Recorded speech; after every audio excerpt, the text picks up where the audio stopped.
جو بار بار پڑھی جاتی ہیں۔ تو اللہ سبحانہ وتعالیٰ اللہ کے نبی صلی اللہ علیہ وسلم سے ارشاد فرما رہے ہیں کہ اے پیغمبر، ہم نے آپ کو ایسی صورتیں عطا کی ہیں کہ جن کو لوگ بار بار پڑھی جاتی ہیں، یعنی کہ ہم دیکھتے ہیں نا ہر دن قرآن مجید پڑھی جاتی ہے، ہم ہر نماز میں پڑھ رہے ہوتے ہیں ان کی صورتوں کو، تو یہ بار بار پڑھی جاتی ہیں۔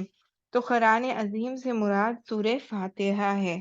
تو بنا سورہ فاتحہ کے آپ کوئی نماز ہی نہیں پڑھ سکتے، چاہے وہ سنت ہو، نفل ہو، واجب ہو، کوئی بھی نماز آپ پڑھنے کی ارادہ کرتے ہیں تو سورہ فاتحہ اس میں پڑھنا لازمی ہے نا۔ تو گویا ایک طرح سے فاتح بھی پورا قرآن ہے، یعنی سورہ فاتحہ کو اس وجہ سے قرآن کا خلاصہ مانا گیا، کیونکہ ہر وہ چیز جس کے بارے میں اللہ سبحانہ وتعالیٰ نے قرآن مجید میں ڈیٹیل میں ایکسپلین کیا ہے، ان آیات میں آپ دیکھیں گے کہ یہ واضح طور سے آ جاتے ہیں، سارے ٹاپکس کور ہو جاتے ہیں سورہ فاتحہ کی آیتوں میں، اسی لیے اس کو فاتح بھی کہا جاتا ہے، جو پورے قرآن کا مجموعہ ہے۔ اس کی وجہ یہ ہے کہ اللہ تعالیٰ نے جو اہم اور بنیادی مضامین پورے قرآن میں بیان فرمائے ہیں، ان کا خلاصہ اور نچوڑ سورہ فاتحہ میں ذکر کر دیا ہے، جیسا کہ ہم نے بہت ڈیٹیل میں سورہ فاتحہ کے بارے میں ڈسکس بھی کیا تھا پہلی نشست میں۔ تو اس میں جو عنوان ملتے ہیں اس سورے میں اور قرآن مجید میں ان جنرل، جو اللہ سبحانہ وتعالیٰ جن ٹاپکس پہ بہت زیادہ ایمفسائز کرتے ہیں وہ ہے توحید۔ سب سے پہلے ایک اللہ کو ماننا کہ اللہ سبحانہ وتعالیٰ ایک ہے اور اس کا کوئی شریک نہیں ہے، وہی معبود برحق ہے، عبادت کے لائق ہے، وہ توحید کے بارے میں۔ اور رسالت، اللہ کے نبی صلی اللہ علیہ وسلم کو خاتم النبیین ماننا، اللہ کا بندہ اور رسول ماننا، ایسے ہی دیگر جتنے بھی انبیاء علیہ السلام گزرے ان پر ایمان لانا۔ تو رسالت کے بارے میں قرآن مجید میں جگہ جگہ پر ذکر ملتا ہے۔ اس کے بعد اگلی چیز جو ملتی ہے قرآن مجید میں وہ ہے قیامت کا ذکر۔ اللہ سبحانہ وتعالیٰ قیامت میں پیش آنے والی ہولناکیوں کے بارے میں، حالات کے بارے میں، جنت کے لوگوں کے صفات، جہنم کے لوگوں کی صفات، ان ساری چیزوں کو بیان کر رہے ہیں۔ اور پھر اللہ سبحانہ وتعالیٰ نے قرآن مجید میں احکامات بھی نازل فرمائے نا، کون سی چیز حلال ہے، کون سی چیز حرام ہے، اور پھر ورثے کے معاملات ہو گئے، پھر حیض کے معاملات ہو گئے، ایسے ہی ہر چیز، نسبت کے معاملات ہو گئے، ہر چیز اللہ سبحانہ وتعالیٰ نے کھول کھول کر احکامات کو بیان کیے ہیں۔ اور ماننے والے اور نہ ماننے والوں کے بارے میں بھی اللہ سبحانہ وتعالیٰ نے اس میں بیان کیے ہیں۔ تو یہ سارے ٹاپکس اگر آپ دیکھیں گے تو یہ سارے ٹاپکس آپ کو سورہ فاتحہ میں بھی مل جائیں گے۔ اس کے بعد اعلان تبلیغ کا حکم، یعنی کہ ہم سیرت کے حوالے سے دیکھتے ہیں کہ پہلے کچھ سال جو تھے وہ چھپتے چھپاتے دین کی دعوت دی گئی نا۔ پہلے 3 سال جو تھے چھپتے چھپاتے دین کی دعوت دی گئی، اور آپ سمجھیں خفیہ طریقے سے جو ایمان لے آئے ہوتے وہ ایک جگہ ملتے اور اللہ کے نبی صلی اللہ علیہ وسلم سے دین سیکھتے۔ لیکن اللہ سبحانہ وتعالیٰ نے بعد میں یہ حکم دے دیا کہ اعلان کھلا آپ سب کو دین کی دعوت دیں۔ تو یہاں پر اسی چیز کا ذکر ملتا ہے آیت نمبر 94 میں، فَاصْدَعْ بِمَا تُؤْمَرُ وَأَعْرِضْ عَنِ الْمُشْرِكِينَ۔ اس آیت کے نازل ہونے سے پہلے رسول اللہ صلی اللہ علیہ وسلم اور صحابہ اکرام رضی اللہ تعالیٰ عنہم اجمعین پوشیدہ طور پر عبادت کرتے تھے، یعنی کہ چھپتے چھپاتے عبادت کیا کرتے تھے۔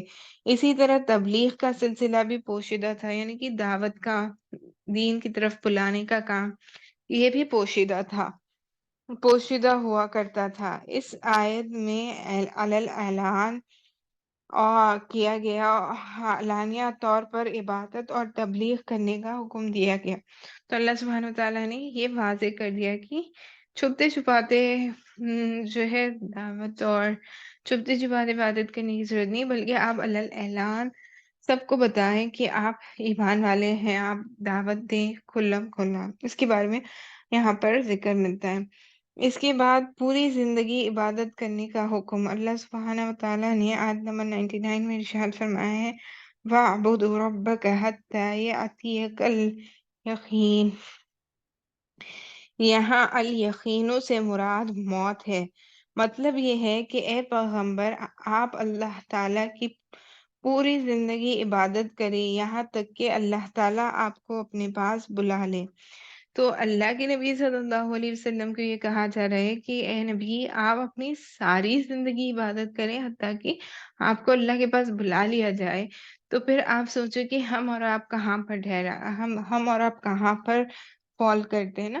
تو ہمیں بھی اپنی زندگیوں کو اللہ کی عبادت میں گزارنی چاہیے، اس سے پہلے پہلے کہ ہم اللہ کے پاس لوٹ جائیں۔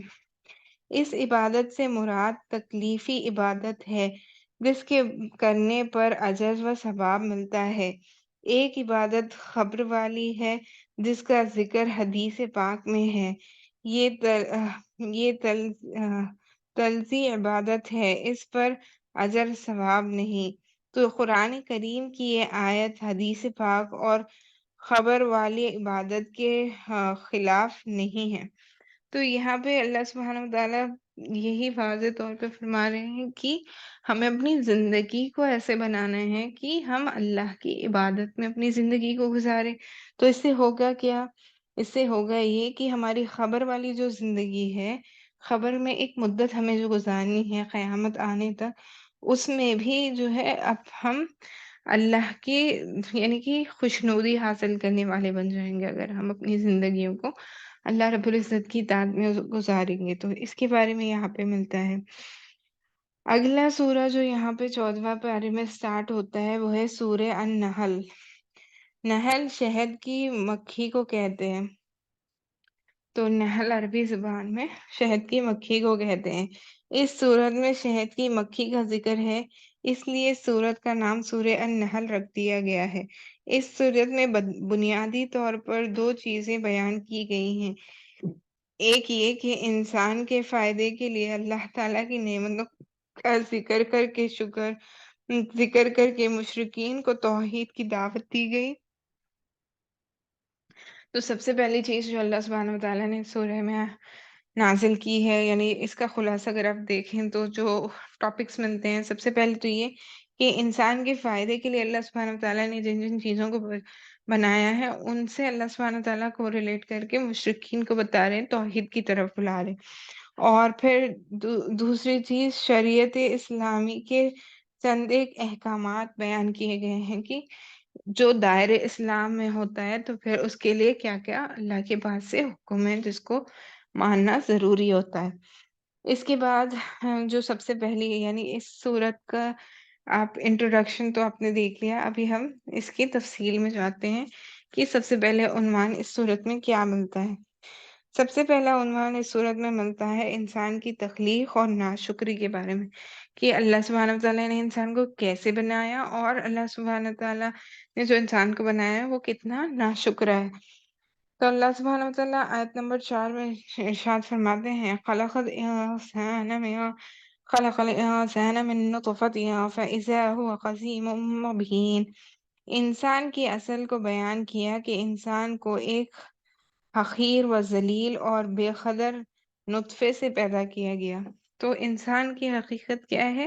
انسان کو ایک اللہ سبحانہ وتعالیٰ نے خطرے سے جو ذلیل ہے اور جو بے قدر نطفہ ہے، اگر آپ سمجھیں اس اعتبار سے کہ آپ پریکٹیکلی اگر دیکھیں تو وہ ایک ایسی چیز مانی جاتی ہے کہ جس کو گویا اگر انسان کسی چیز کپڑے پر لگ جائے تو وہ اس کو دھونا لازمی ہے نا۔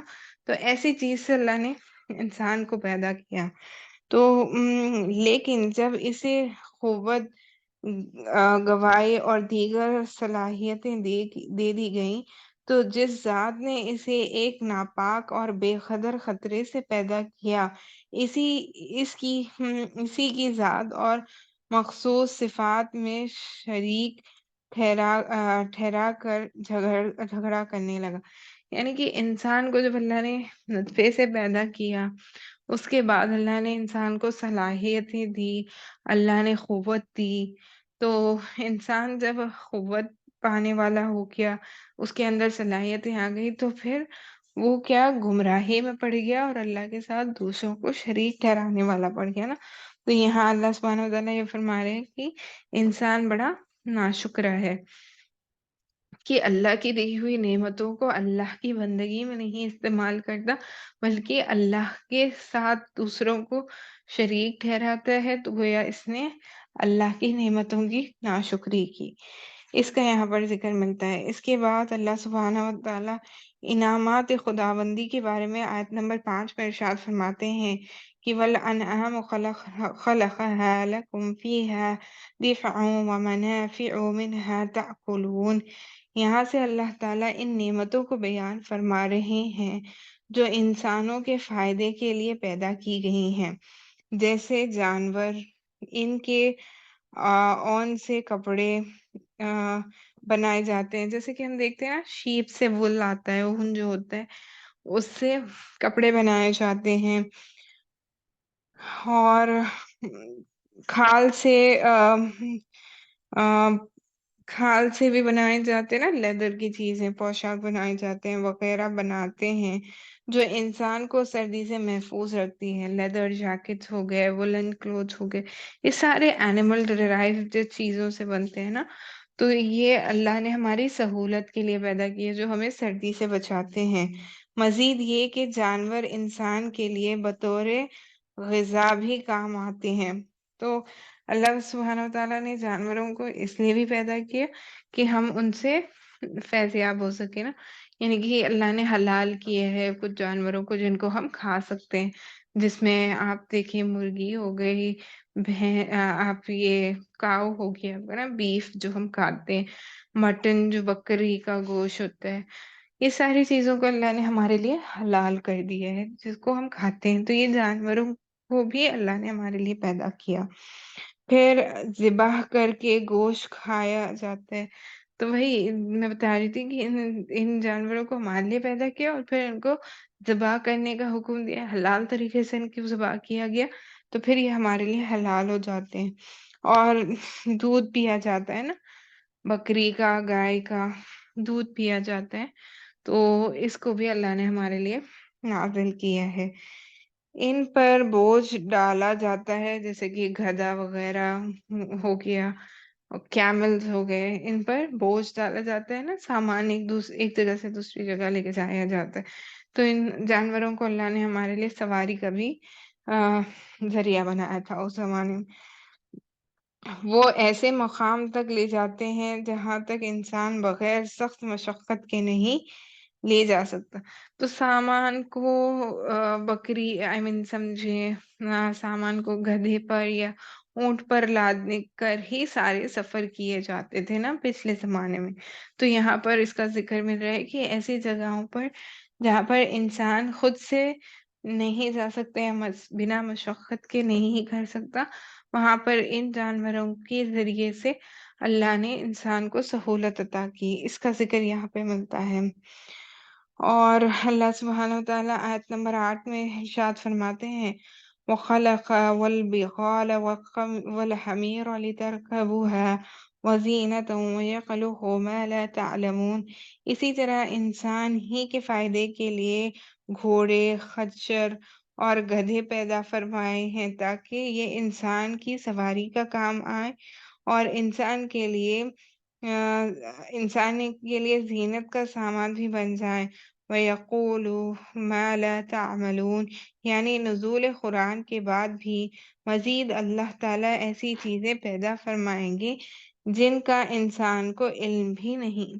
تو اللہ سبحانہ وتعالیٰ قرآن مجید میں اس کا ذکر فرما رہے ہیں کہ قرآن کے نازل ہونے کے بعد بھی ایسے جانوروں کے ذریعے اور ایسی بہت ساری چیزیں اللہ انسان کی آسانی کے لیے پیدا کرتے رہیں گے۔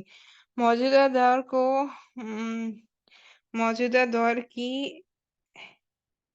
ایجادگار چیزیں جیسے بسز ہو گئی، ریل گاڑی ہو گئی، جہاز ہو گیا، اور یہ ساری ہی موڈ آف ٹرانسپورٹ جو ہے اللہ سبحانہ وتعالیٰ نے ہمارے لیے آسانی کے لیے پیدا فرمائی ہے نا، تمام کی تمام۔ آپ دیکھیں آج ہم فلائٹ کے ذریعے سے ایک ملک سے دوسرے ملک تک کتنا آسانی سے سفر کر لیتے ہیں نا، پہلے زمانے میں سفر کرنے کے لیے بڑی مشقتیں ہوتی تھی، تو اللہ نے ہمارے لیے ان سہولیات کو پیدا فرمایا۔ ترقی کے ساتھ جتنی بھی جدید اور نئی گاڑیاں قیامت تک دریافت ایجاد ہوتی جائیں گی، وہ سب اس آیت کے مفہوم میں داخل رہیں گی کہ اللہ نے انسان کے لیے سہولت بنا دی نا، جانوروں کے ذریعے، یا اللہ نے ہمارے لیے آ، سواری کے لیے سہولیت کا ذریعہ بنایا، ان ساری چیزوں کو اس میں شامل کر دیا جائے گا۔ ان نعمتوں کو بیان کرنے کا مقصد یہ ہے کہ انسان ان نعمتوں سے فائدہ حاصل کرے اور پھر ان پر اللہ تعالیٰ کا شکر ادا کرے۔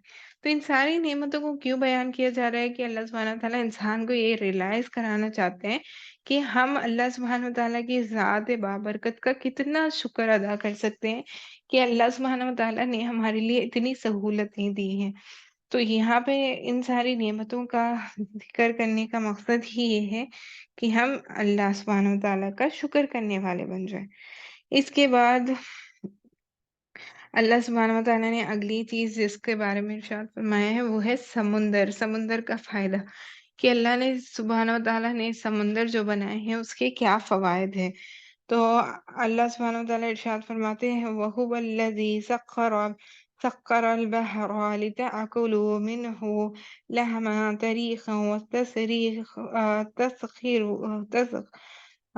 تَخْرِجُوا مِنْهُ حِيلَةً تلبسونها، وہی ذات ہے جس نے سمندر تمہارے لیے مسخر کر دیا ہے، یعنی تمہارے کام پر لگا دیا ہے تاکہ تم اس میں سے تازہ گوشت کھاؤ، اس سے مراد مچھلی ہے۔ تو اللہ سبحانہ وتعالیٰ نے سمندر کو پیدا کیا اور سمندر میں مچھلیوں کو پیدا کیا اور مچھلی کو انسان کے لیے حلال کیا۔ تو گویا سمندر کے ذریعے سے بھی اللہ نے انسان کے کھانے کا انتظام کیا نا، تو اس کا ذکر یہاں پہ ملتا ہے۔ اس کے بعد اور اس میں سے زیورات نکالے جنہیں تم پہنتے ہو۔ تو آپ دیکھیں گے سی کے اندر جو سمندر کی تہہ ہوتی ہے اس میں سے پرلز ملتے ہیں، رائٹ؟ بہت سارے منرلز کو ایکسٹریکٹ کیا جاتا ہے، اسپیشلی جویلری بنانے میں جس کا استعمال ہوتا ہے۔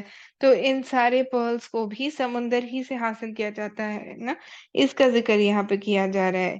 پھر کشتیوں اور بحرے جہازوں کا ذکر کیا جا رہا ہے جن سے ہجرت ہوتی ہے اور دیگر فوائد ملتے ہیں۔ تو ہم جہاز کے ذریعے اور کشتیوں کے ذریعے سے پانی میں کے اوپر ایک جگہ سے دوسری جگہ سفر کرتے ہیں۔ تو گویا اللہ نے ان سمندروں کو بنا کر بھی ہمارے لیے سفر کی آسانی بنا دی، اس کا ذکر یہاں پر کیا جا رہا ہے۔ اور اسی طرح زمین، اس میں راستے، دریا، آسمان کے ستارے اور دیگر نعمتوں کا ذکر فرمایا کہ ان نعمتوں پر شکر کی ترغیب دی۔ تو اللہ سبحانہ وتعالیٰ نے ساری نعمتوں کو کھول کھول کر بیان فرمایا تاکہ انسان ان ساری چیزوں کا اللہ سبحانہ وتعالیٰ کا شکر ادا کرنے والا بن جائے۔ میں تو یہ کہتی ہوں کہ انسان کو یہ چاہیے کہ سب سے پہلے تو ہم اپنے آپ کو دیکھیں نا، اپنے آپ میں خود ہم اتنے اللہ سبحانہ وتعالیٰ کی شکر کرنے کے لیے ہماری آنکھیں ہیں، ہم دیکھ سکتے ہیں۔ ایسے کتنے لوگ ہیں جو دیکھ نہیں سکتے، ایسے کتنے لوگ ہیں جن کے ہاتھ نہیں ہیں، پاؤں نہیں ہیں، جن کو زبانیں نہیں ہیں، جو بول نہیں سکتے، جو سن نہیں سکتے۔ تو گویا اللہ نے جب ہمارے ساری چیزیں عطا کی ہیں تو ہمیں چاہیے کہ ہم بار بار اللہ سبحانہ تعالیٰ کا شکر ادا کرنے والے بنے نا، ہر چیز میں الحمدللہ کہا کریں، اللہ کا بڑا شکر ہے ادا کرنے تو ہم اللہ کا بڑا شکر ادا کرنے والے بن جائیں۔ اس کے بعد اللہ سبحانہ وتعالیٰ اگلے چیز جو بیان کر رہے ہیں اس صورت میں وہ ہے متکبرین سے سوال، یعنی کہ جو متکبر ہوتے ہیں، جو غرور کرتے ہیں، جو تکبر کرتے ہیں، ان کے بارے میں اللہ سبحانہ وتعالیٰ میں ان سے سوال کر رہے ہیں جس کا بارے میں ملتا ہے۔ تو آیت نمبر 24 میں اللہ سبحانہ وتعالیٰ ارشاد فرماتے ہیں وَإِذَا قِيلَ لَهُم مَّاذَا أَنزَلَ رَبُّكُمْ قَالُوا أَسَاطِيرُ الْأَوَّلِينَ۔ متکبرین سے جب سوال کیا جا رہا ہے کہ تمہارے پروردگار نے کیا بات نازل کی ہے، تو وہ کہتے ہیں کہ یہ پہلے لوگوں کی من گھڑت کہانیاں ہیں اور افسانے ہیں۔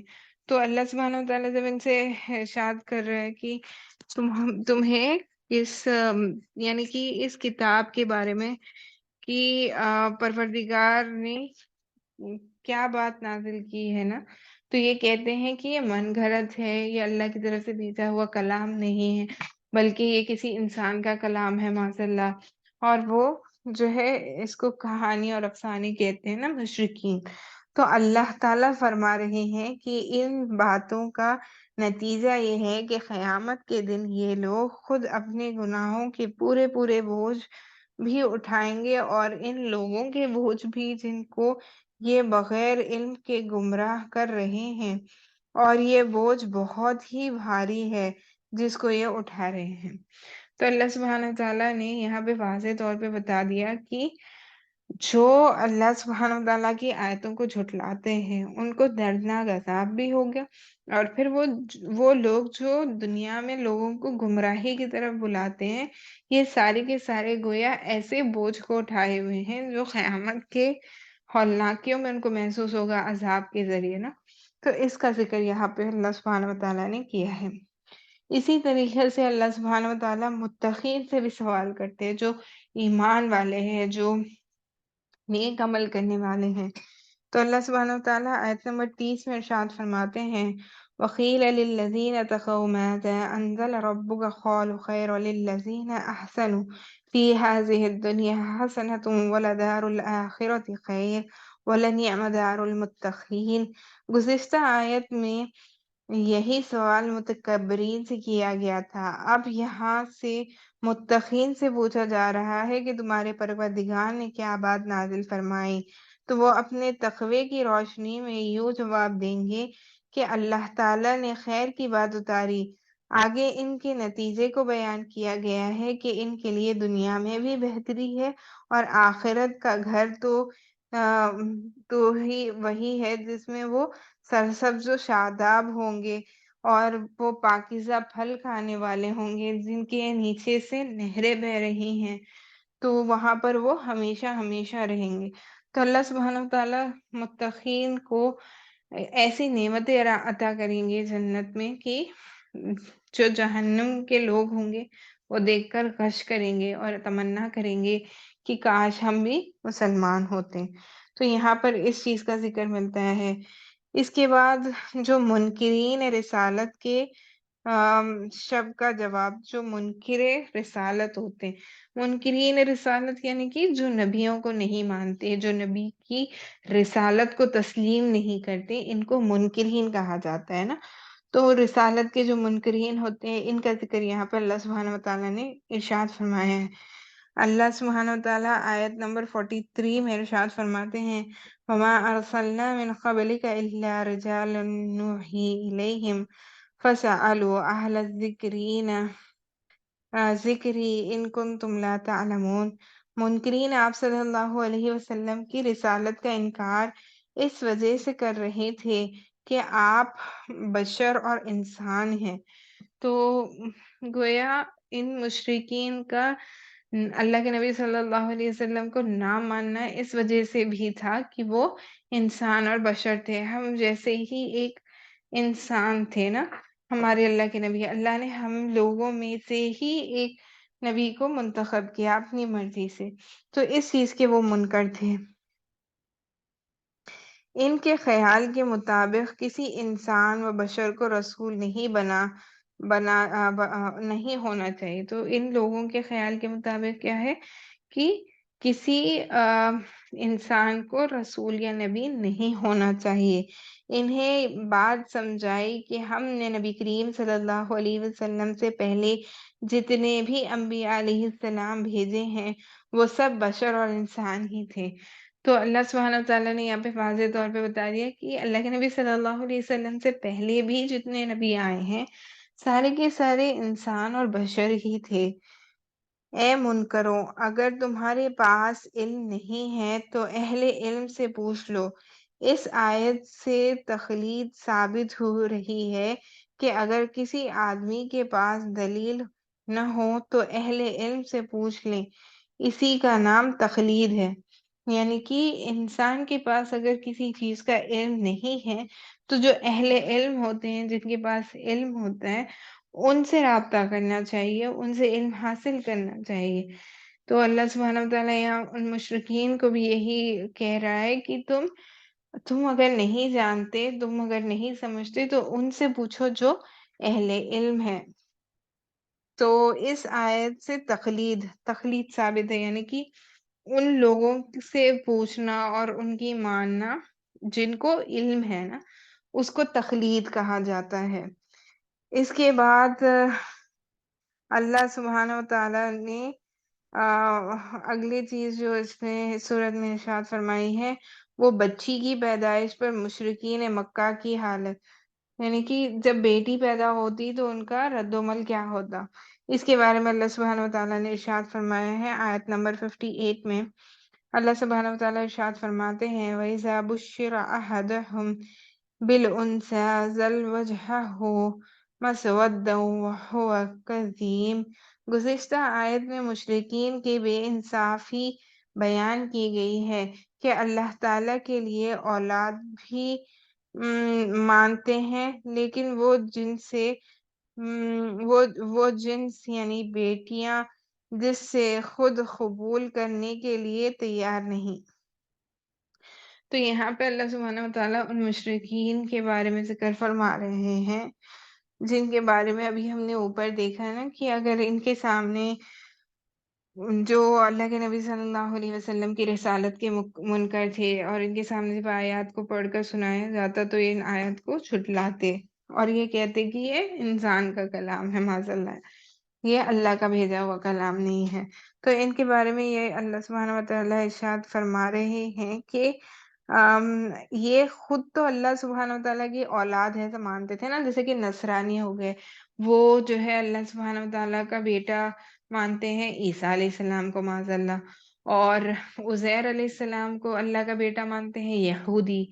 تو یہ جو ہے ان کی اللہ سبحانہ وتعالیٰ یہی کہہ رہا ہے کہ خود تمہاری بیٹیاں جو ہوتی ہے ان کی پیدائش پر تم رنج و غم کرتے ہو، ان کو تم مار دیتے ہو، ہاں، تو ان کو قبول نہیں کرتے نا، ان کو اچھے دل سے قبول نہیں کرتے، اور پھر گویا تم اللہ کے ساتھ یعنی کہ بچوں کو شریک کرتے ہو نا، جیسے کہ عیسیٰ علیہ السلام کو اللہ کا بیٹا مان لیا، معاذ اللہ، اور عزیر علیہ السلام کو بھی اللہ کا بیٹا مانتے ہیں یہودی۔ تو اس کے بارے میں یہاں پہ ذکر کیا جا رہا ہے۔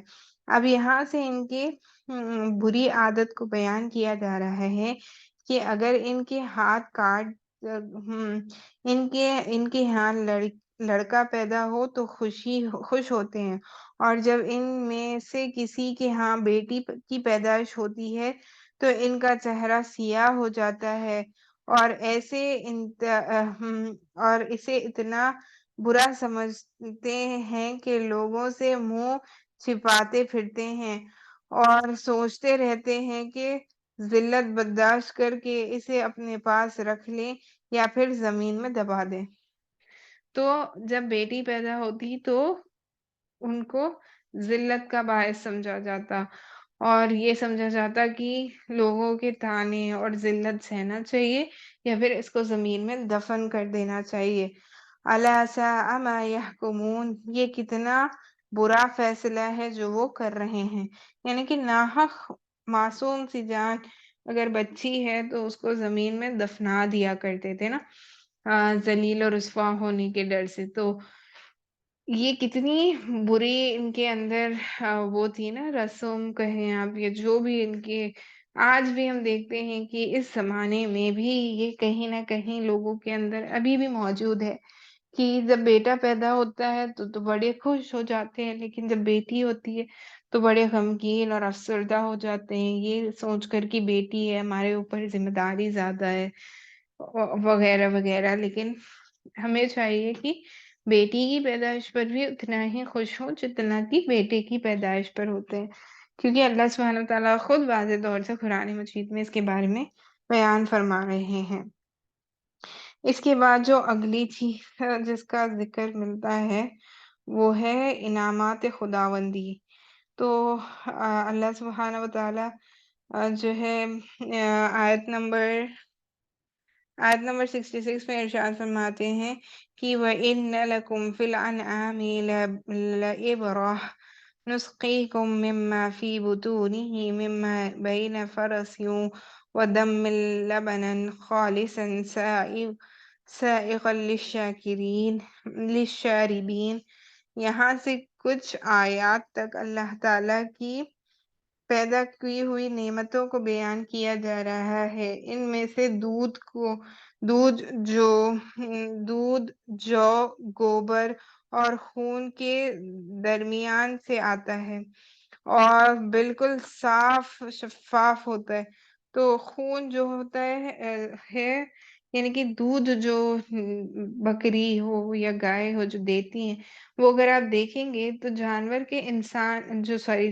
کے جسم کے اندر سے وہ آ رہا ہوتا ہے نا، لیکن جسم کے اندر آپ دیکھیں گے تو خون ہوگا، جسم کے اندر آپ دیکھیں گے تو رگیں ہوں گی، لیکن اس کے باوجود اللہ سبحانہ وتعالیٰ اس میں سے انسان کے پینے کے لیے ایسا دودھ نکالتے ہیں جو ہمیں تقویت پہنچاتا ہے نا۔ اس کا ذکر یہاں پر کیا جا رہا ہے، اور وہ صاف و شفاف ہوتا ہے، نہ تو اس کے رنگ میں فرق آتا ہے اور نہ ہی اس کے ذائقے میں نا۔ وہ خون جسم کے اندر تو خون ہے، رگیں ہیں، ان ساری چیزوں کے ہونے کے باوجود دودھ جو آ رہا ہوتا ہے اس کا رنگ کیا ہوتا ہے؟ ایک دم سفید صاف و شفاف ہوتا ہے، اور اس میں کوئی بدبو یا خون کی وجہ سے کوئی یعنی کہ انکمفرٹیبل والی فیلنگ نہیں ہوتی نا۔ اس کا ذکر یہاں پہ کیا جا رہا ہے، نہ ہی اس کا ذائقے میں کوئی ڈفرینس آتا ہے، پینے والوں کے لیے خوشگوار ہے۔ اس کے بعد اللہ سبحانہ وتعالیٰ نے پھلوں میں سے بہترین پھل کھجور اور انگور کا ذکر کیا ہے، جن کو کھایا بھی جاتا ہے اور ان سے مشروب بھی بنایا جاتا ہے، یعنی کہ شراب بھی بنائی جاتی ہے نا۔ اس کا ذکر یہاں پر کیا گیا ہے، اور یہ پاکیزہ رزق ہے، یعنی کہ اللہ نے ہمارے لیے پھلوں کو بھی بنایا ہے، جیسے کہ انگور اور کھجور کا یہاں پر ذکر کیا جا رہا ہے۔ اللہ سبحانہ وتعالیٰ آیت نمبر 67 میں ارشاد فرماتے ہیں وَأَوْحَى رَبُّكَ إِلَى النَّحْلِ أَنِ اتَّخِذِي مِنَ الْجِبَالِ بُيُوتًا وَمِنَ الشَّجَرِ وَمِمَّا يَعْرِشُونَ۔ تیسری نعمت جس کا ذکر کیا جا رہا ہے وہ ہے شہد کا ذکر کیا ہے، جس میں بہت زیادہ فائدے ہیں۔ ان میں سے ایک فائدہ یہ ہے کہ اللہ تعالیٰ نے اس میں لوگوں کے لیے شفا رکھی ہے، تو اسی لیے فرمایا جاتا ہے نا کہ شہد کھانے سے انسان کو شفا ملتی ہے، لیکن اس کے استعمال سے پہلے کسی ماہر یا معلوم کر لینا چاہیے کہ اس کو کب استعمال کرنا ہے اور کس چیز کے ساتھ استعمال کرنا ہے، پھر اس کا پورا فائدہ ہوتا ہے۔ اور خاص طور پر شہد کی مکھی کے چھتے بنانے کی ترتیب کو بیان کیا گیا ہے، جس میں وہ عجیب و غریب طریقے سے صنعت کاری کرتی ہے۔ اگر آپ نے ہنی کام دیکھا ہوگا تو آپ دیکھیں گے جو مدھو مکھی کا چھتا ہوتا ہے وہ اتنا بیوٹیفلی ڈیزائنڈ ہوتا ہے، آپ اس میں دیکھیں گے اتنا پرفیکٹ شیپ، اور آپ ہیگزاگنل باکسز بنے ہوئے دیکھتے ہیں اس میں، اتنا بیوٹیفلی اس نے مکھی نے بنایا ہوتا ہے، تو کیسی اللہ نے ان کو صلاحیت دی ہے، اس کا یہاں پر ذکر ملتا ہے۔ اللہ تعالیٰ نے اسے حکم دیا کہ اپنے چھتے کو زمین کے گندگی سے بچا کر پاک صاف اور بلند جگہ پر پہاڑوں یا درختوں پر بنائیں۔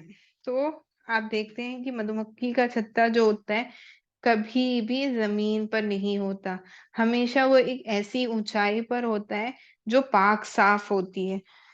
اس کا ذکر یہاں پہ کیا جا رہا ہے،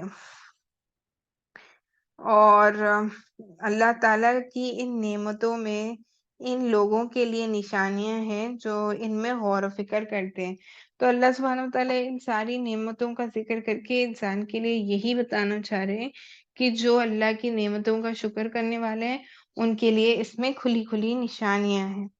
اس کے بعد اللہ سبحانہ وتعالیٰ اگلی چیز جو ارشاد فرماتے ہیں وہ علم غیب اللہ تعالیٰ کی ذات خاص ہے، یعنی کہ غیب کا علم صرف اور صرف اللہ سبحانہ وتعالیٰ ہی کی ذات کو ہے۔ اس کا ہم نے عقیدے کے حوالے سے بھی عقیدے کے بہت سارے پوائنٹس میں ڈسکشن کیا ہے۔ تو یہاں پہ اللہ سبحانہ وتعالیٰ آیت نمبر 77 میں ارشاد فرماتے ہیں وَلِلَّهِ غَيْبُ السَّمَاوَاتِ وَالْأَرْضِ وَمَا أَمْرُ السَّاعَةِ إِلَّا كَلَمِحِ الْبَصَرِ أَوْ هُوَ أَقْرَبُ إِنَّ اللَّهَ عَلَى كُلِّ شَيْءٍ قدیر۔ آسمان و زمین کی تمام پوشیدہ باتیں صرف اللہ تعالیٰ کے علم میں ہیں، اللہ تعالیٰ کے علاوہ کسی اور کے علم میں نہیں ہے۔ ان غیب غیبانہ باتوں میں سے ایک بڑی چیز قیامت کا معاملہ ہے، جسے اللہ تعالیٰ آنکھ چپکنے یا اس سے بھی پہلے ظاہر فرما دیں گے۔ اس کا علم بھی صرف اللہ تعالیٰ ہی کو ہے۔ اس کے ساتھ ساتھ جو علماء کرام ہیں وہ بتاتے ہیں کہ چند ایک چیزیں ہیں جس کا خاص طور سے یعنی ہر ایک چیز کا علم تو اللہ سبحانہ وتعالیٰ کو ہے، اس پر ہمارا ایمان ہے، لیکن جیسے یہ لوگ سوال کرتے تھے نا، جیسے کہ قیامت کب آئے گی، انسان کب پیدا ہوگا یا مرے گا، یہ ان ساری چیزوں کا علم بطور خاص ہر چیز کے ساتھ صرف اور صرف اللہ سبحانہ تعالیٰ ہی کو ہے۔ کوئی انسان کسی کو بھی اس چیز کا علم نہیں ہے۔ یہاں پہ ایک بہت مشہور جو حدیث مبارک ہے جبرائیل امین سے مروی ہے۔ جبرائیل امین اللہ کے نبی صلی اللہ علیہ وسلم سے سوال پوچھتے ہیں کہ قیامت کب آئے گی، تو اللہ کے نبی صلی اللہ علیہ وسلم ان سے کیا فرماتے ہیں کہ یہاں پر پوچھنے والے کو جتنا علم ہے کہنے والے کو بھی اتنا علم ہے، یعنی کہ جبرائیل علیہ السلام جو سوال کر رہے ہیں ان کو قیامت کے بارے میں جتنا علم ہے اللہ کے نبی صلی اللہ علیہ وسلم کو بھی اتنا ہی علم ہے۔ یعنی کہ اللہ کے نبی صلی اللہ علیہ وسلم کو نشانیاں بتائی گئی کہ قیامت کب آئے گی، لیکن ایگزیکٹ ڈیٹ ایگزیکٹ ٹائم اللہ نے سب کے لیے پوشیدہ رکھا ہے کہ اللہ سبحانہ وتعالیٰ ہی کو اس کا علم ہے۔ اس کے بعد اگلی چیز جو ارشاد فرمائی ہے وہ ہے عرض اعمال۔ آیت نمبر 89 میں اللہ سبحانہ وتعالیٰ ارشاد فرماتے ہیں وَيَوْمَ نَبْعَثُ فِي كُلِّ أُمَّةٍ شَهِيدًا عَلَيْهِمْ مِنْ أَنفُسِهِمْ وَجِئْنَا بِكَ شَهِيدًا عَلَى هؤلاء۔ قیامت کے دن ہر امت میں سے انہی میں سے ایک گواہ کو لایا جائے گا۔ مراد اس سے ہر امت کے نبی ہیں، یعنی کہ ہر ایک امت میں سے ایک شخص کو لایا جائے گا جو گواہی دے گا کہ ان کی طرف نیکی بلانے والا آیا تھا یا نہیں۔ تو اس سے مراد کون ہے؟ وہ امت کا نبی ہے، اور آپ صلی اللہ علیہ وسلم کو بھی لائیں گے۔ آپ صلی اللہ علیہ وسلم سابقہ نافرمان امتوں کے خلاف اور سابقہ انبیاء علیہ السلام کے حق میں گواہی دیں گے، اور ایک قول کے مطابق آپ صلی اللہ علیہ وسلم اپنی امت کے اہل ایمان کی اور اہل کفر کی بھی گواہی دیں گے۔ حدیث پاک میں ہے کہ اللہ تعالیٰ کے نبی صلی اللہ علیہ وسلم کے سامنے امت کے اعمال پیش کیے جاتے ہیں، تو آپ صلی اللہ علیہ وسلم اچھے اعمال پر اللہ تعالیٰ کا شکر ادا کرتے ہیں اور برے اعمال پر اللہ تعالیٰ سے ان کے لیے استغفار کرتے ہیں۔ تو ہمیشہ ہمیں اس بات کا اہتمام کرنا چاہیے کہ ہم اپنی دعاؤں میں اللہ کے نبی صلی اللہ علیہ وسلم کی شفاعت کو مانگیں، کیونکہ اللہ کے نبی صلی اللہ علیہ وسلم ہی وہ ایک ذات گرامی ہے جس کی شفاعت کو قبول کیا جائے گا۔ تو اس کا ذکر یہاں پہ ملتا ہے۔ اس کے بعد جامع ترین آیت اللہ سبحانہ وتعالیٰ نے یہاں پہ ارشاد فرمائی ہے آیت نمبر 90 میں۔ اللہ سبحانہ وتعالیٰ ارشاد فرماتے ہیں ان اللہ یأمر بالعدل والاحسان وإيتاء ذی القربى وینہی عن الفحشاء والمنکر والبغی یعظکم لعلکم تذکرون۔ یہ قرآن کریم کی جامع ترین آیت ہے۔ اس میں اللہ تعالیٰ نے 3 چیزوں کے کرنے کا حکم دیا ہے اور 3 چیزوں سے منع فرمایا ہے۔ جامع ترین آیت اس کو مانا جاتا ہے، جس آیت کا میں نے بھی آپ کے سامنے تلاوت کی ہے، اس کو جامع ترین آیت مانا گیا ہے۔ کیوں؟ کیونکہ اس میں 3 چیزوں کا اللہ نے کرنے کا حکم دیا ہے، 3 چیزوں سے بچنے کا حکم دیا ہے۔ اللہ تعالیٰ انصاف کرنے، بھلائی کرنے اور قریبی رشتہ داروں کو ان کے حقوق دینے کا حکم دے رہے ہیں۔ تو جن چیزوں کے کرنے کا حکم دیا جا رہا ہے وہ کیا کیا ہے؟ سب سے پہلے تو انصاف، عدل و انصاف قائم کرنا، دوسری چیز بھلائی، سب کے ساتھ اچھے رویے سے پیش آنا، اور تیسری چیز قریبی رشتہ داروں کو ان کے حقوق دینا۔ جو قریبی رشتہ دار ہوتے ہیں ان کو ان کے حقوق دینے کا بھی یہاں پر ذکر ملتا ہے۔ اور تین چیزیں جس سے اللہ نے روکنے کے لیے، بچنے کے لیے کہا ہے، وہ ہے بے حیائی سے، اور بدی سے، اور ظلم و زیادتی کرنے سے منع فرما رہے ہیں۔ تو اللہ سبحانہ تعالیٰ نے بے حیائی سے، بدی گناہ کے کام آپ سمجھے، اور ظلم اور زیادتی کرنے سے منع فرمایا ہے۔ گویا اس آیت میں اللہ تعالیٰ نے مختصراً طور پر دین اسلام کو سمیٹ کر رکھ دیا ہے۔ اللہ تعالیٰ ہمیں مذکورہ تین چیزوں پر عمل کرنے اور تین مناہیات سے مکمل طور پر بچنے کی توفیق عطا فرمائے، آمین یا رب العالمین۔ اس کے بعد اگلی چیز جس کا یہاں پہ ذکر ملتا ہے وہ ہے نسخے پر شب اور جواب شب۔ یہاں پہ آیت نمبر 101 میں اللہ سبحانہ وتعالی ارشاد فرماتے ہیں وَإِذَا بَدَّلْنَا آیَةً مَكَانَ آیَةٍ وَاللَّهُ عَلِيمٌ بِمَا نُنَزِّلُ قَالُوا إِنَّمَا أَنْتَ مُفْتَرٍ بَلْ أَكْثَرُهُمْ لَا يَعْلَمُونَ۔ اللہ تعالیٰ حکیم ذات ہے اور کبھی کبھی اپنے احکامات میں تبدیلی فرماتے ہیں، یعنی ایک حکم تبدیل کر کے اس کی جگہ دوسرے حکم نازل فرماتے ہیں۔ مشرکین آپ صلی اللہ علیہ وسلم پر اعتراض کرتے ہوئے کہتے تھے کہ احکامات کو تبدیل کیوں کیا جا رہا ہے؟ اس سے معلوم ہوتا ہے کہ یہ قرآن کریم اللہ تعالیٰ کی طرف سے سے نہیں، بلکہ آپ اپنی طرف سے گھڑا کر لاتے ہیں۔ تو گویا مشرکین کس طریقے سے اللہ کے نبی صلی اللہ علیہ وسلم کے اوپر اعتراضات کیا کرتے، یہ کہتے کہ آپ جو تبدیلی لائے، تو اللہ سبحانہ وتعالیٰ وقتاً فوقتاً طریقوں میں، احکامات میں تبدیلی لایا کرتے تھے نا۔ تو یہ گویا یہی کہتے تھے کہ آپ تبدیلی خود سے لا رہے ہیں، یہ اللہ کی طرف سے نہیں ہے، معاذ اللہ۔ اس کے بارے میں وہ یہ کہتے تھے۔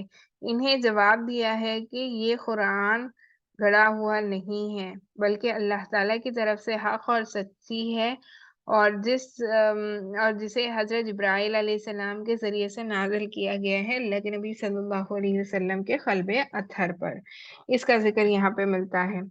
اس کے بعد اسلام کے سب سے پہلے شہداء کے بارے میں یہاں پر ذکر ملتا ہے آیت نمبر 106 میں۔ اللہ سبحانہ وتعالی ارشاد فرماتے ہیں من کفر باللہ من بعد ایمانہ الا من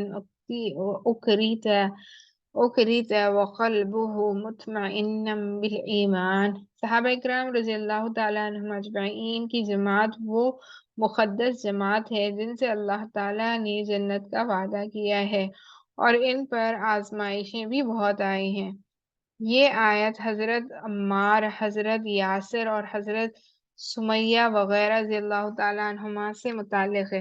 اگر آپ نے حیات الصحابہ، یعنی کہ اگر آپ نے فضائل اعمال میں جو صحابہ کے واقعات ہیں اس میں پڑھا ہوگا تو آپ کو پتہ ہوگا کہ یہ واقعہ کیا ہے۔ حضرت عمار رضی اللہ تعالیٰ عنہ اور ان کی والدہ اور ان کے والد کو کس طریقے سے شہید کیا گیا نا۔ تو حضرت عمار رضی اللہ تعالیٰ عنہ کو باندھ دیا گیا، ان کے سامنے ان کی والدہ کی شرمگاہ پر ابو جہل نے غالباً یا یہ جو مکے کے جو ظالمانہ سردار تھے ابو جہل، عتبہ، شیبہ، ربیعہ، ان میں سے کسی نے جو ہے غالباً ابو جہل نے ہی جو ہے آپ کی شرمگاہ پر تیر مارا تھا، جس کی وجہ سے آپ شہید ہو گئے۔ تو سب سے پہلی شہید ہونے والی خاتون جو ہے وہ حضرت سمیہ رضی اللہ تعالیٰ عنہا ہیں۔ اور پھر یاسر جو ان کے والد تھے، ان کو کس طریقے سے انہوں نے ستایا، ان کے ہاتھوں اور پیروں کو آپ سمجھے اونٹوں اور جو ان کے پاس جانور تھے اس سے اور ان کو چاروں طرف دوڑایا گیا۔ اس سے ہوا کیا، ان کے پرزے الگ الگ ہو گیا نا۔ اس طریقے سے ان کو شہید کیا گیا، اور یہ سب ان کی آنکھوں کے سامنے ہوا عمر رضی اللہ، تو یہاں پر صحابہ اکرام کی اس طریقے سے آزمائش لی گئی، اور پھر ان کو اس پر صبر کرنے پر ان کو اجر بھی ملا، اس کا یہاں پر ذکر کیا جا رہا ہے۔ کفار نے انہیں گرفتار کر کے کہا یا تو کفر اختیار کرو یا پھر قتل کر دیے جاؤ گے۔ حضرت یاسر رضی اللہ تعالیٰ عنہما نے کلمہ کفر نہ کہا، یعنی رخصت چھوڑ کر عزیمت پر عمل کر کے جام شہادت نوش فرما لیا، تو وہ اتنا ظلم کرنے کے باوجود بھی دین اسلام سے نہیں پھرے۔ حضرت سمیہ رضی اللہ تعالیٰ عنہما نے بھی عظمت پر عمل کیا، تو جیسے میں نے آپ کو بتایا نا، ان کی شرمگاہ پر تیر مار کر ان کو زخمی کر دیا گیا، اور اس کی وجہ سے وہ شہید ہو گئی۔ یہ دونوں بزرگ اسلام کے سب سے پہلے شہید ہیں، ان کی والدہ اور والد دونوں سب سے پہلے بزرگ ہیں جو شہید ہوئے دین اسلام کے لیے، جبکہ حضرت عمار رضی اللہ تعالی عنہ نے رخصت پر عمل کیا۔ دل ایمان پر مطمئن تھا، صرف زبان سے کلمہ کفر کہہ دیا تھا، اور خدمت نبوت صلی اللہ علیہ وسلم میں جا کر اپنا واقعہ سنایا، تو اس پر یہ آیت کریمہ نازل ہوئی کہ دل ایمان پر مطمئن ہو تو زبان سے مجبوراً کلمہ کفر کہہ لینا کفر نہیں ہے۔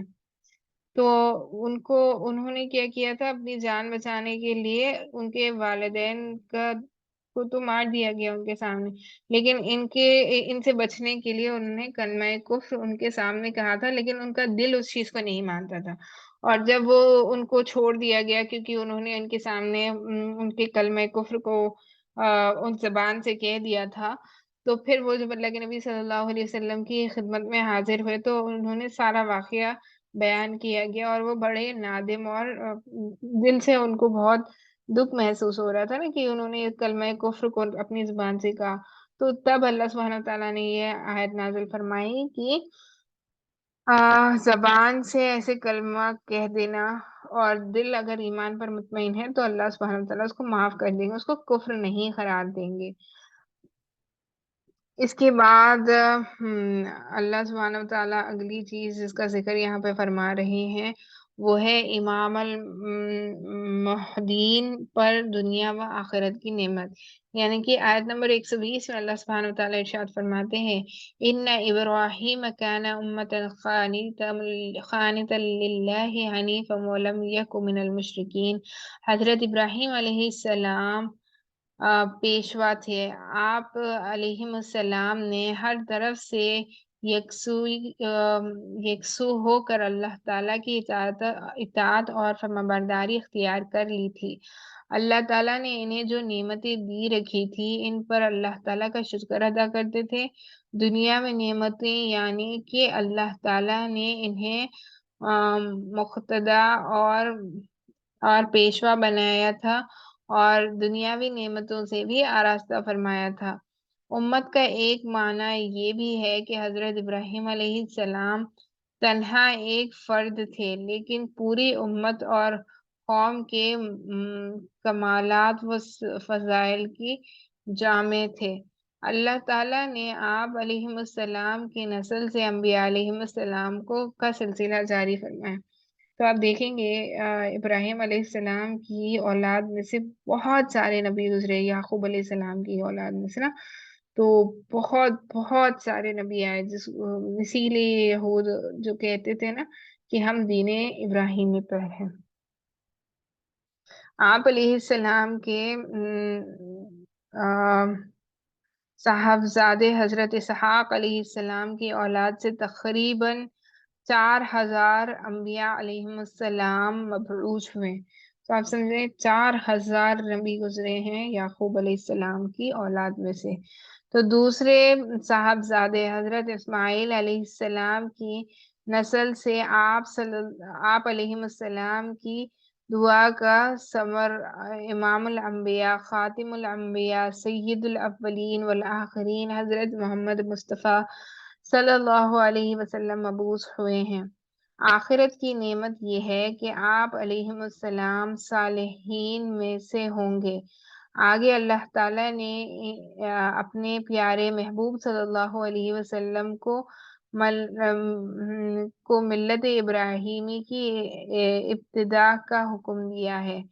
اللہ سبحانہ وتعالیٰ نے ابراہیم علیہ السلام کی دعا قبول فرمائی، اور آخری انبیاء جو ہے انہی کی اولاد میں سے ہے نا، یا اسماعیل علیہ السلام، اور اسماعیل علیہ السلام کی اولاد میں سے اللہ کے نبی صلی اللہ علیہ وسلم، تو ابراہیم علیہ السلام کی ہی دعا کا نتیجہ ہے۔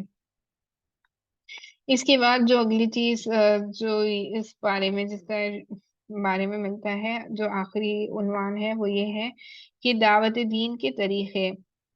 ادعو الى سبیل ربک بالحکمت والموعظۃ الحسنۃ وجادلہم باللتی ہی احسن۔ اس آیت میں اللہ پاک نے دعوت کی ترتیب بتائی ہے کہ جب دعوت دینی ہو تو 3 طریقے استعمال کیا کریں۔ سب سے پہلے کسی کو دعوت دینا چاہ رہے ہیں آپ کسی چیز کے بارے میں، تو اس کے لیے 3 چیزیں اللہ نے بیان کی ہے۔ سب سے پہلی چیز یہ ہے دلیل سے بات کریں، پروف کریں، فیکٹ سے نا، دلیل سے۔ دوسری چیز فضائل اور ترغیب سے بات کریں، اور دوسری چیز اس کے بینیفٹس کے بارے میں، اور اس کو کرنے سے کیا فائدے حاصل ہوں گے اس کے بارے میں بات کریں، اور 3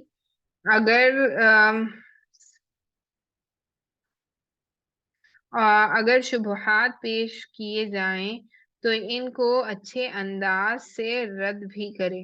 تو اگر کوئی شک و شبہات ہوتے ہیں نا، جیسے ڈاؤٹ فل جو ڈاؤٹس پیش کرتے ہیں، اس کو صحیح سے آنسر کریں، اور اس کو کسی بھی طریقے سے مطلب پروف کریں کہ یہ جو ان کے ڈاؤٹس ہیں یہ غلط ہے۔ ان 3 طریقوں کو میں اپنی زبان میں سمجھانے کے لیے 2 جملے کہتا ہوں کہ ہمارے ذمے 2 کام ہیں۔ ایک امت کو ایمان و اعمال پر لانا، تو ہمیں جو اللہ نے جو باتیں بتائی ہے، جو دلائل پیش کرنے اور جو چیزوں کے بارے میں حکم دیا ہے، اوپر جو 3 طریقے گزرے ہیں کسی کو دعوت دینے کے لیے، اگر اس کا خلاصہ سمجھنا چاہیں تو 2 چیزیں ہیں۔ ایک یہ کہ امت کو ایمان و اعمال پر لانا، اور امت کی ایمان اور اعمال کو بچانا۔ ان 2 چیزوں پر ہمیں محنت کرنا ہے۔ ایک یہ کہ ہمیں اپنی ایمان اور ہم سبھی کو ایمان لانا ہے، اور دل سے ایمان لاتے ہوئے عمل کرنے والا بننا ہے، اور دوسرا یہ کہ دوسرے لوگوں کے بھی نا، ہم ساتھ والوں کے بھی ایمان کی حفاظت کرنا ہے، ایمان اور عمل کو بچانا ہے۔ تو امت ایمان و اعمال پر آتی ہے فضائل سے، اور امت کا ایمان و اعمال بچتا ہے دلائل سے، اور شبہات کا رد کرنے سے تبلیغ والوں کے ذمے لانا ہے اور ہمارے ذمے بچانا ہے۔ تو یہ ساری چیزوں کا اللہ سبحانہ وتعالیٰ نے پارہ نمبر 14 میں ذکر کیا ہے۔ وآخر الدعوانا الحمد للہ رب العالمین۔ یہاں پر ہمارا پارہ نمبر 14 اب مکمل ہو جاتا ہے۔ انشاءاللہ اگلی نشست میں ہم پارہ نمبر 15 سٹارٹ کریں گے۔ امید ہے جو پڑھا گیا، جو سنا گیا، جو کہا گیا آپ کو اچھے سے سمجھ میں آ گیا ہوگا۔ اللہ سبحانہ وتعالیٰ سے یہ دعا ہے کہ ہماری کوششوں کو قبول فرمائیں، اور اس کو ہم سبھی کے لیے جنت میں جانے کا سبب بنائے اور مغفرت کا سبب بنائے۔ وآخر دعوانا الحمد للہ رب العالمین۔ سبحان اللہ وبحمدہ، سبحانک اللہم وبحمدک، نشہد ان لا الہ الا انت، نستغفرک ونتوب الیک۔ سبحان ربک رب العزۃ عما یصفون، وسلام علی المرسلین، والحمد للہ رب العالمین۔